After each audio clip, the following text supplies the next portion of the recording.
अस्सलामुअलैकुम वरहमतुल्लाहि वबरकातुहू। उम्मीद करती हूँ कि आप सब लोग खैरियत के साथ होंगे।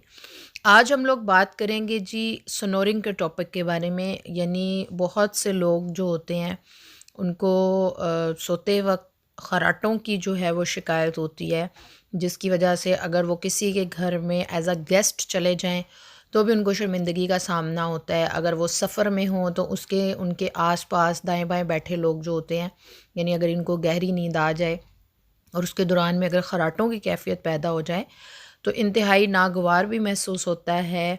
लेने वाला ख़ुद भी नागवारी महसूस करता है, यानी उसको तो वैसे पता ही नहीं होता, लेकिन जो उसके साथ बैठा इंसान होता है उसको तो इंतहाई नागवार जो है ये हालत गुज़रती है। ठीक है जी।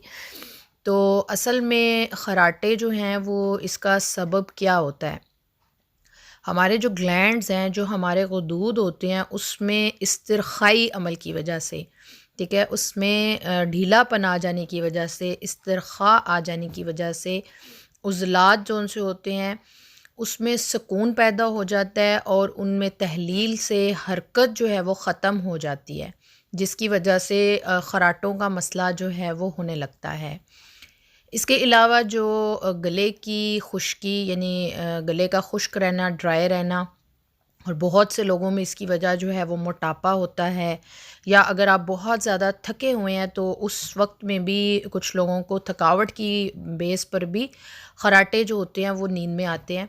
इसके अलावा अगर आपको नोज़ से रिलेटेड कोई प्रॉब्लम है, यानी नाक की हड्डी बढ़ जाए या टेढ़ी हो जाए, या फिर आपको टॉन्सिल्स का प्रॉब्लम हो तो भी ये मसला हो सकता है, या वो लोग जो कि सिगरेट नोशी और शराब नोशी वगैरह जो है वो करते हैं उन लोगों को भी ये मसला हो सकता है। ठीक है जी। तो इसके लिए चंद एक एहतियातें होती हैं, और एक यहाँ पर आपके साथ आज इंशाल्लाह एक नुस्ख़ा भी शेयर करने वाली हूँ। तो अगर अभी तक आप लोगों ने मेरे चैनल को सब्सक्राइब नहीं किया तो चैनल को सब्सक्राइब कर लीजिए और आखिर तक जो है वो बंदे रहिए, ताकि आप लोगों को इससे इंशाल्लाह भरपूर फ़ायदा हो। तो एहतियात जो इसके लिए बताऊंगी वो ये है कि सबसे बेहतर जो सुन्नत नबवी भी है, तो सीधे कभी भी ना सोएं, दाईं करवट लेकर सोएं, और पानी वगैरह का इस्तेमाल जो है वो ज़्यादा करें। रात को खाना खा लेने के बाद चहल कदमी की आदत बनाएं। देखें, जितनी सुन्नत नबवी सल्लल्लाहु अलैहि वसल्लम है उसमें हम सबके लिए फ़ायदा ही फ़ायदा है। अगर वो बातें हमें बताई गई हैं तो लामहला उसमें हमारे लिए फ़ायदा है, वो चाहे हमारी समझ में आए या ना आए।